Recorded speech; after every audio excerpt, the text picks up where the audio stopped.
ನಮಸ್ಕಾರ ಎಲ್ರಿಗೂ. ಇವತ್ತು ಬೆಳಿಗ್ಗೆ ಎದ್ದ ತಕ್ಷಣ ಯಾಕೋ ತಲೆ ಮನಸ್ಸು ಎರಡು ಚಿತ್ರಾನ್ನ ಆಗ್ಬಿಟ್ಟಿತ್ತು. ಅದಕ್ಕೆ ಜಲ್ದಿ ಸ್ನಾನ ಮಾಡಿಕೊಂಡು ದೇವಸ್ಥಾನಕ್ಕೆ ಹೋಗಿ ಬರೋಣ ಅಂತ ಹೊರಟೆ. ಈಗ ನಾನು ಹೋಗ್ತಾ ಇರೋ ದೇವಸ್ಥಾನಕ್ಕೂ ತ್ರೇತಾಯುಗಕ್ಕೂ ಲಿಂಕ್ ಇದೆ. ಬನ್ನಿ ಅದೇನಂತ ತೋರಿಸ್ತೀನಿ, ಹಾಗೆ ಎಕ್ಸ್ಪ್ಲೇನ್ ಕೂಡ ಮಾಡ್ತೀನಿ.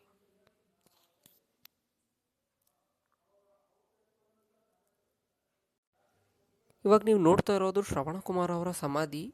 ಇಲ್ಲಿ ಡೈಲಿ ಪೂಜೆ ಕೂಡ ನಡೆಯುತ್ತೆ. ಇಮೇಜಲ್ಲಿ ತೋರಿಸ್ತೀನಿ ನೋಡಿ, ಅದು ಕಂಬಿ ಹಾಕಿರೋದ್ರಿಂದ ಕರೆಕ್ಟಾಗಿ ಕಾಣಿಸ್ತಾ ಇಲ್ಲ. ಇದೇ ರೀತಿ ಇದೇ ಜಾಗದಲ್ಲೇ ಮುಂದೆ ಹೋದ್ವಿ ಅಂತಂದರೆ ನಿಮಗೆ ಅಲ್ಲೊಂದು ಕೊಳ ಕಾಣಿಸುತ್ತೆ. ಇದೇ ಕೊಳದಲ್ಲೇ ಶ್ರವಣಕುಮಾರ್ ಅವ್ರು ನೀರು ತುಂಬ್ಕೋಬೇಕಾದ್ರೆ ದಶರಥ ಮಹಾರಾಜ ಅವ್ರು ಬಾಣ ಬಿಟ್ಟಿದ್ದು. ಮತ್ತು ಇಲ್ಲಿ ದೇವ್ರುಗಳು ಬರ್ತಾನೆ ಇರತ್ತೆ, ಪೂಜೆಗಳು ಕೂಡ ನಡೀತಾನೆ ಇರತ್ತೆ.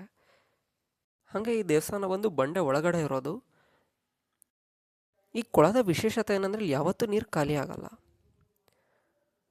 ಮತ್ತು ಈ ದೇವಸ್ಥಾನದ ವಿಶೇಷತೆ ಏನಂತಂದರೆ ಇಲ್ಲಿ ಶ್ರೀರಾಮ ಅವರು ಈ ಲಿಂಗವನ್ನು ಪ್ರತಿಷ್ಠಾಪನೆ ಮಾಡಿ ಪೂಜೆ ಮಾಡಿರುವಂತಹ ಲಿಂಗು.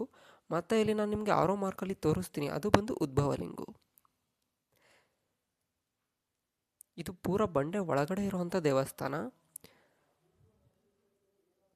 ನೀವು ಇಲ್ಲಿ ಹಿಂದ್ಗಡೆ ನೋಡಿದ್ರೆ ಇಲ್ಲಿ ಗುಹೆ ಇರೋದು.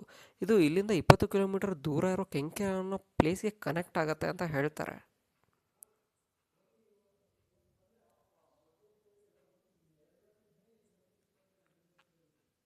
ಹಾಗೆ ಮೆಟ್ಲು ಹಿಡ್ಕೊಂಡು ಕೆಳಗಡೆ ಹೋದರೆ ಇಲ್ಲಿ ನಿಮಗೆ ಸೈಡಲ್ಲಿ ಕಟ್ಟೆ ಕಾಣ್ತಿರೋದು ಮಂಗಗಳಿಗೆ ಊಟ ಹಾಕೋ ಜಾಗ ಅದು. ಇಲ್ಲಿ ತುಂಬ ಮಂಗಗಳಿದ್ದಾವೆ, ಆದರೆ ಇವತ್ತೇ ಯಾಕೋ ಯಾವ ಕಾಣಿಸ್ತಾ ಇಲ್ಲ. ಮತ್ತು ಇಲ್ಲಿ ವೀರಭದ್ರ ಸ್ವಾಮಿ ದೇವಸ್ಥಾನ ಕೂಡ ಇದೆ. ಇಲ್ಲಿ ನೀವು ಸುತ್ತಮುತ್ತ ನೋಡ್ಬೋದು, ಎಲ್ಲಿ ನೋಡಿದ್ರು ಬರೀ ಬೆಟ್ಟ ಗುಡ್ಡ ಅಷ್ಟೇ ಕಾಣಿಸ್ತಾ ಇರೋದು. ಇದು ಬೆಟ್ಟ ಗುಡ್ಡಗಳ ಮಧ್ಯೆ ಇರೋ ಜಾಗ. ಈ ಜಾಗದ ಹೆಸರು ಬಂದು ದಶರಥ ರಾಮೇಶ್ವರ ಅಂತ ಕರೀತಾರೆ. ಇಲ್ಲಿರೋ ದೇವ್ರನ್ನ ರಾಮಪ್ಪ ಅಂತ ಅಂತಾರೆ. ಸೊ ಅಷ್ಟೇ ಈ ವಿಡಿಯೋದಲ್ಲಿ. ಇನ್ನು ಮುಂದೆ ಇನ್ನೂ ಒಳ್ಳೊಳ್ಳೆ ಕಂಟೆಂಟ್ ಇರೋ ವೀಡಿಯೋಗಳು ಕೂಡ ಮಾಡ್ತೀನಿ. ದಯವಿಟ್ಟು ಸಪೋರ್ಟ್ ಮಾಡಿ, ಸಬ್ಸ್ಕ್ರೈಬ್ ಮಾಡಿ.